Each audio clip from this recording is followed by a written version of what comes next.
नमस्ते बच्चों, पिछली वीडियो में हमने पढ़ा CFSC in case of octahedral complexes. इस वीडियो में बच्चों हम पढ़ेंगे CFSC for tetrahedral complexes.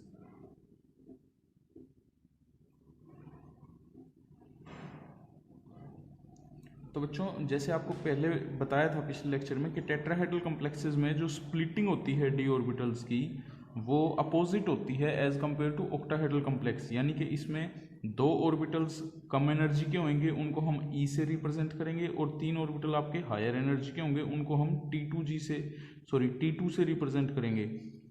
E में आपके वही ऑर्बिटल हैं dx² y² and dz²। T2 में आपके हैं dxy dyz dzx। स्प्लिटिंग का ऑर्डर रिवर्स क्यों हो जाता है बच्चों, वो हमने आपको पिछले लेक्चर में बता दिया था। तो बच्चों CFSC अब D1 सिस्टम में अच्छा, इसमें भी रूल वही है कि जो इलेक्ट्रॉन T2 में आएगा वो +4 dq से डिस्टेबलाइज करेगा। जो इलेक्ट्रॉन E में आएगा वो आपका -6 dq से स्टेबलाइज करेगा। इसमें मतलब लोअर एनर्जी में जो भी इलेक्ट्रॉन आएगा, चाहे वो E हो चाहे वो T2G हो, वो आपका स्टेबलाइजेशन देगा। और हायर एनर्जी में जो भी इलेक्ट्रॉन जाएगा, चाहे वो टेट्राहेड्रल के केस में T2 हो चाहे वो ऑक्टाहेड्रल के केस में EG हो, वो आपका डिस्टेबलाइजेशन देगा। तो D1 कॉन्फ़िगरेशन क्या हो जाएगी बच्चों, E में एक इलेक्ट्रॉन आया तो CFSC हो जाएगी आपकी -6 dq। D2 के केस में D2 में ये हो गया आपका, अब दो इलेक्ट्रॉन और हर इलेक्ट्रॉन आपका -6 से स्टेबलाइज करेगा, तो ये हो जाएगा 12 dq। D3 में, अब D3 में बच्चों जैसे टेट्राहेड्रल कॉम्प्लेक्सेस हमेशा ही हाई स्पिन कॉम्प्लेक्स होते हैं। हाई स्पिन कॉम्प्लेक्स क्यों होते हैं बच्चों, क्योंकि इसमें सिर्फ 4 लिगेंड होते हैं और कोई भी लिगेंड जो है वो डायरेक्टली ओरिएंटेड नहीं होता। इसलिए जो स्प्लिटिंग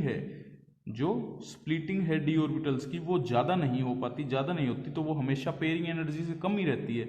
और अगर पेयरिंग एनर्जी से कम रहेगी तो आपकी पेयरिंग नहीं होएगी और आपका हाई स्पिन कॉम्प्लेक्स बनेगा हर बार ही। और tetrahedral complexes always high spin complexes. D3 में क्या हो जाएगा, अब दो इलेक्ट्रॉन तो -6 dq से आपको स्टेबलाइजेशन दे रहे हैं, प्लस एक इलेक्ट्रॉन आपका 4 dq अमाउंट से डिस्टेबलाइज कर रहा है। तो क्या हो जाएगा, -12 + 4 = -8 dq। ये हो जाएगा बच्चों आपकी splitting stabilization energy, crystal field stabilization energy. Similarly D4 में 6 दूनी 12 -12 dq और 4 दूनी 8 -4 dq। ये आपका हो गया D4 में। इस तरह बच्चों हम टेट्राहेड्रल कॉम्प्लेक्सेस में स्टेबलाइजेशन एनर्जी निकाल सकते हैं। इसके बाद नेक्स्ट टॉपिक है बच्चों आपका factor determining the magnitude of crystal field splitting. इससे पहले बच्चों एक टॉपिक और रह गया आपका, crystal field theory and magnetic property of complex. कि क्रिस्टल फील्ड थ्योरी से मैग्नेटिक प्रॉपर्टी कॉम्प्लेक्सेस की कैसे बताई जा सकती है। अभी जैसे हमने बच्चों अभी आपको बताया कि जो पेयरिंग एनर्जी है वो इस पे डिपेंड करती है आपकी कि पेयरिंग होएगी या नहीं होएगी। तो मैग्नेटिक प्रॉपर्टी में आपका मेन दो ही हैं बच्चों कि अगर सारे के सारे पेयर्ड इलेक्ट्रॉन हैं, अगर इलेक्ट्रॉन ऑल पेयर्ड डायामैग्नेटिक,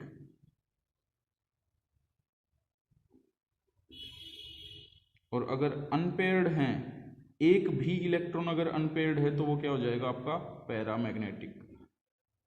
अगर एक से ज़्यादा इलेक्ट्रॉन अनपेयर्ड होंगे तो उसका पैरामैग्नेटिक कैरेक्टर जो है वो आपका इंक्रीज होता जाएगा। तो अभी जैसे हमने बताया कि D5 कॉन्फ़िगरेशन देखते हैं, जैसे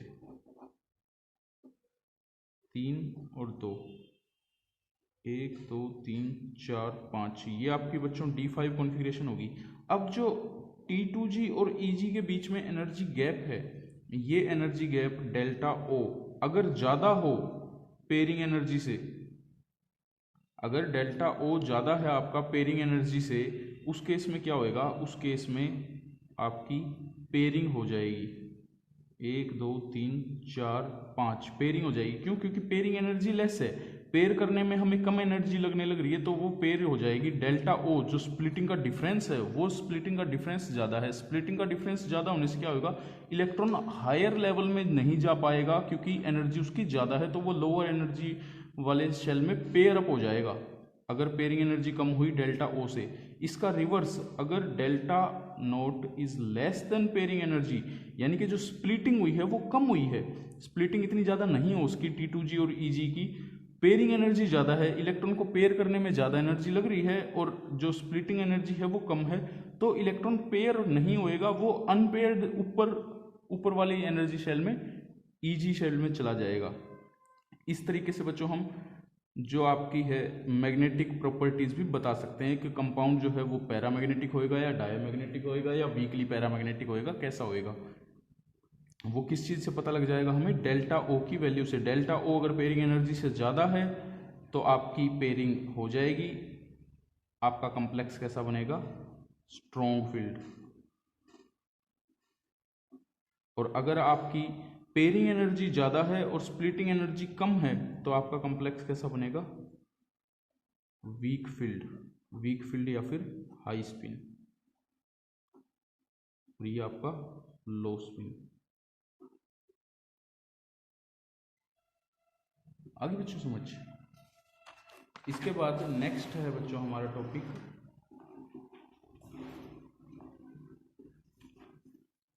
फैक्टर। कौन कौन से फैक्टर पे आपकी स्प्लिटिंग एनर्जी डेल्टा ओ या डेल्टा टी डिपेंड करती है। Factor affecting splitting energy. तो फर्स्ट फैक्टर है बच्चों आपका नेचर ऑफ लीगेंड।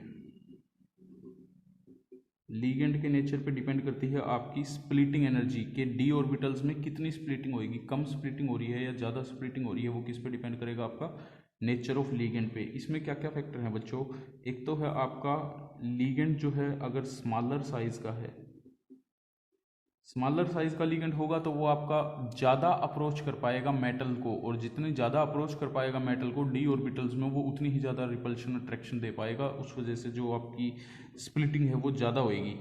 तो smaller the size more is the crystal field splitting energy. दूसरा बच्चों क्या है कि कोई लीगेंड अगर मल्टीपल बॉन्ड बनाता है, पाई बॉन्ड बनाता है, जैसे फॉर एग्जांपल Cn नेगेटिव आपका पाई एक्सेप्टर लीगेंड होता है, NO2 आपका पाई एक्सेप्टर लीगेंड होता है, CO आपका पाई एक्सेप्टर लीगेंड होता है। तो ऐसे लीगेंड जो पाई बॉन्डिंग बना सकते हो मेटल के साथ, वो ऑब्वियसली ज़्यादा स्ट्रॉन्ग बॉन्डिंग करेंगे मेटल के साथ, ज़्यादा क्लोजर अप्रोच करेंगे मेटल के साथ, तो उनके केस में भी आपकी स्प्लिटिंग एनर्जी ज़्यादा होएगी। तो जनरली जो ट्रेंड देखा गया है बच्चों, वो क्या ट्रेंड होता है कि सबसे पहले कम जो आपके वीक लीगेंड है वो है हैलाइड डोनर, हैलाइड डोनर से ऊपर आपके आ जाएंगे ऑक्सीजन डोनर, जैसे वाटर वगैरह हो गए, वाटर हाइड्रोक्सिल।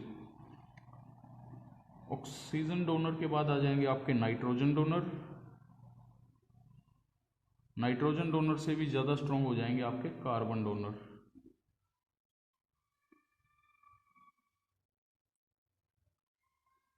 एक एक्सपेरिमेंटली डिटरमाइंड सीरीज है बच्चों, उसको बोलते हैं स्पेक्ट्रोकेमिकल सीरीज। आप लोगों ने +2 में भी पढ़ी होगी ये।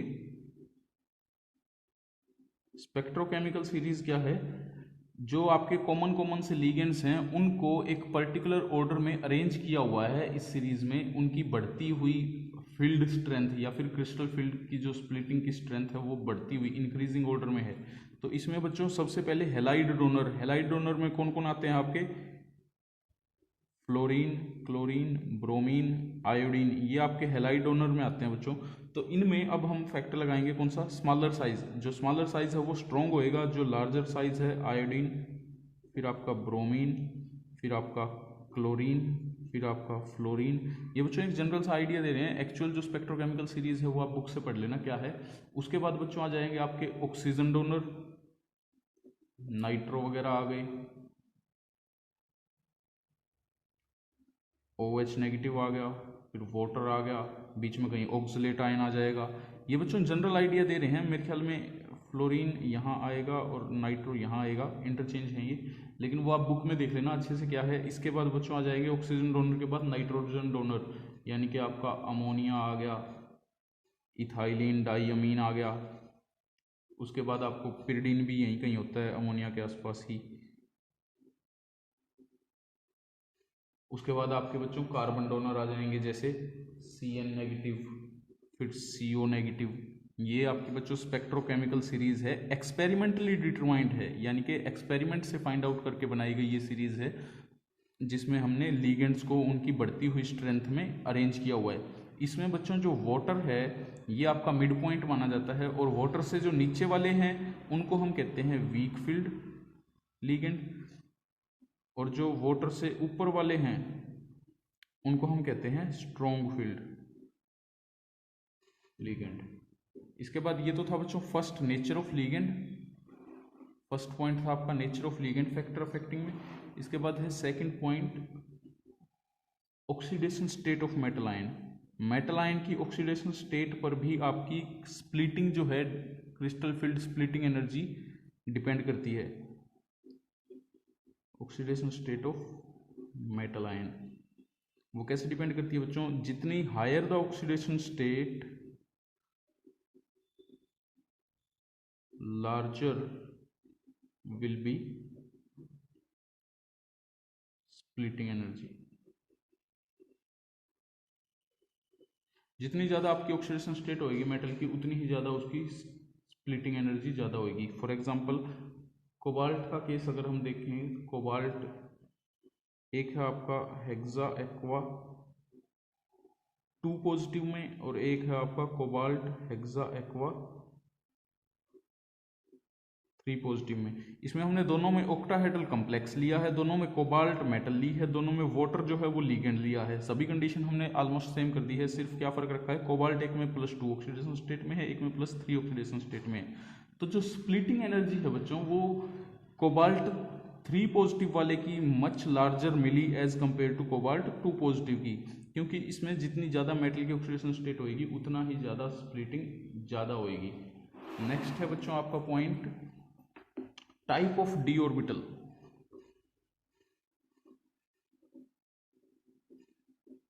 या फिर आप कह सकते हो इसको डी सीरीज कौन सी है, 3D सीरीज है, 4D सीरीज है, 5D सीरीज है, कौन सी डी सीरीज है।